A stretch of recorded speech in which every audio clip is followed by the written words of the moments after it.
Assalamualaikum. Hai teman-teman, apa kabar semua? Jumpa lagi di dapur Bunda Akila ya. Nah, hari ini teman-teman aku akan berbagi cara membuat kelapa sangrai yang benar dan tahan berbulan-bulan ya, anti basi, dan cara pembuatannya pun sangat mudah. Di sini ada tip dan triknya juga loh. Nah, ini adalah kelapa sangrai yang biasa kita gunakan di rendang, dan biasanya ini bumbu yang sering digunakan oleh orang Aceh ya teman-teman, ataupun masakan Aceh. Nah, buat teman-teman yang ingin tahu gimana cara pembuatannya, yuk simak langsung videonya sampai selesai ya. Dan sebelumnya yang belum subscribe, jangan lupa di subscribe dulu channel ini. Bantu juga dengan cara di share ke sosial media yang kalian punya ya. Yang pertama, kita pilih kelapanya dulu ya teman-teman. Kelapa yang tua yang kita gunakan untuk santan ya biasanya. Nah, ini pemilihan kelapa yang bagus itu untuk membuat kualitas dari kelapa sangrai itu lebih bagus ya, lebih gurih dan lebih lemak kayak gitu ya teman-teman. Nah, oke, sekarang kita mau kukur dulu kelapanya. Setelah kita kukur kelapanya, sekarang mau kita jemur ya teman-teman. Nah, aku sengaja pakai karung beras. Ini udah bersih ya, dalam keadaan bersih, supaya air atau kandungan air di kelapa itu diserap. Dan kita sekarang akan jemur di bawah sinar matahari ya teman-teman. Kita sekarang jemur di bawah sinar matahari, dan jangan lupa nanti setelah 5 menit atau 7 menit kelapanya itu kita balik-balik ya teman-teman, supaya keringnya merata. Nah, oh iya teman-teman, aku lupa kasih tahu tadi. Jadi kukur kelapanya itu tadi aku pakai kukur mesin ya. Jadi kalau pakai manual itu lebih kasar gitu. Kasar itu dia susah, nanti ada yang gosong, ada yang belum matang kayak gitu ya. Nah, jadi kita kukurnya kukur yang halus pakai mesin gitu ya teman-teman. Oh ya teman-teman, ini aku mau kutip dulu daun karinya. Ini 1 tangkai ya aku petik. Kebetulan di halaman rumahku ada tanam pohon kari. Ini kita pakai untuk sangrai kelapa nanti ya teman-teman.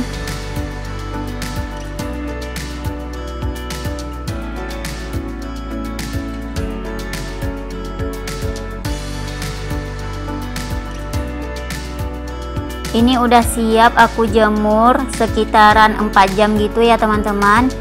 Udah cukup kadar airnya, udah berkurang aja, udah cukup ya. Sekarang kita mau gongseng teman-teman. Nah, cara gongsengnya itu kita masukkan dulu kelapanya ke dalam kuali.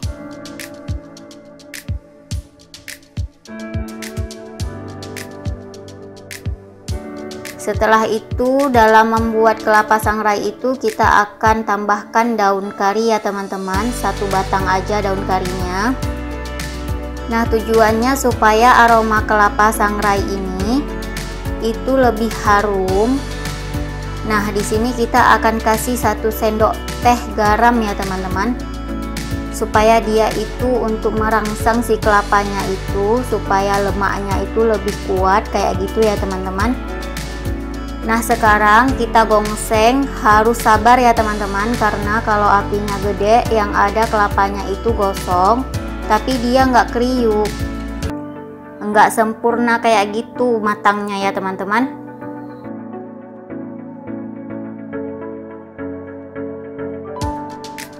Nah, kira-kira apinya kayak gini ya. Tapi kalau apinya itu kecil, itu nanti kelapanya kayak krip-krip gitu ya teman-teman kalau kita pegang.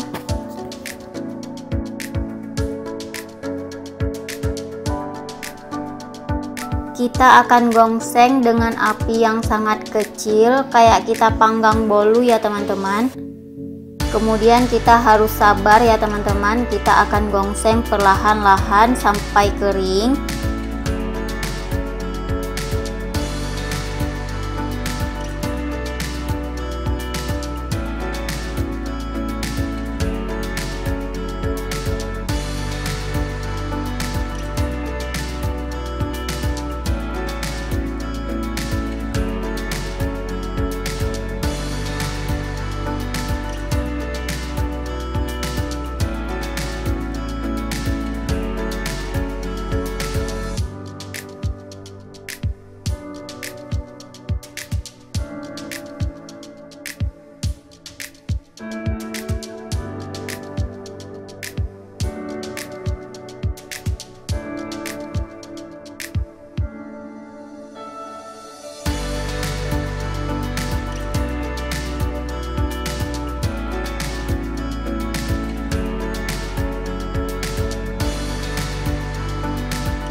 Kalau kita pegang itu udah bunyi kresek-kresek kayak gitu ya.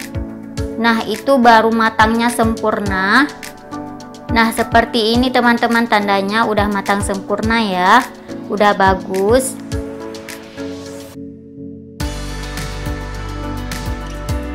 Ini aku udah matikan kompor, tapi kita tetap aduk-aduk karena ini kan kualinya masih panas, takutnya nanti gosong.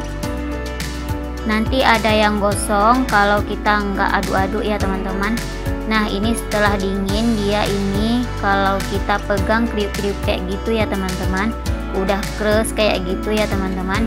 Ini udah cukup.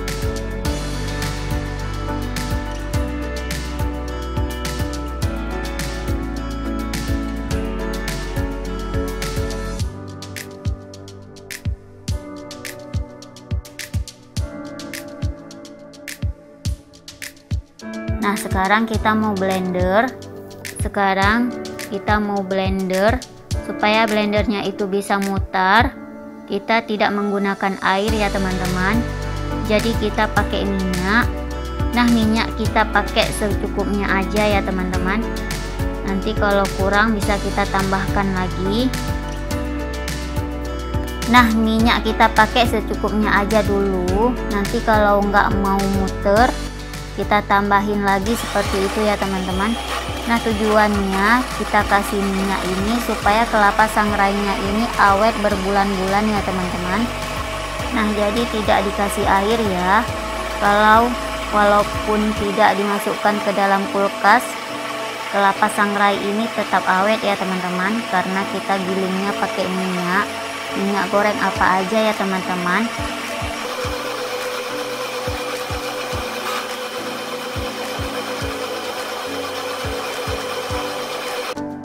Nah, sekarang udah jadi. Ini kita akan simpan di tempat yang bersih dan kita akan tutup nanti setelah dingin ya teman-teman. Jadi kalau masih hangat jangan ditutup dulu, takutnya nanti akan ada uapan air, dan uapan air itu akan membuat kelapa sangrai kita itu mudah basi ya teman-teman. Oh ya teman-teman, kelapa sangrai ini nanti kelapanya akan turun ke bawah. Kelapa sangrainya itu akan padat, minyaknya akan ke atas. Nah, cara penggunaannya, kalau nanti kita mau pakai untuk masakan itu diaduk dulu sampai minyaknya itu tercampur ya teman-teman.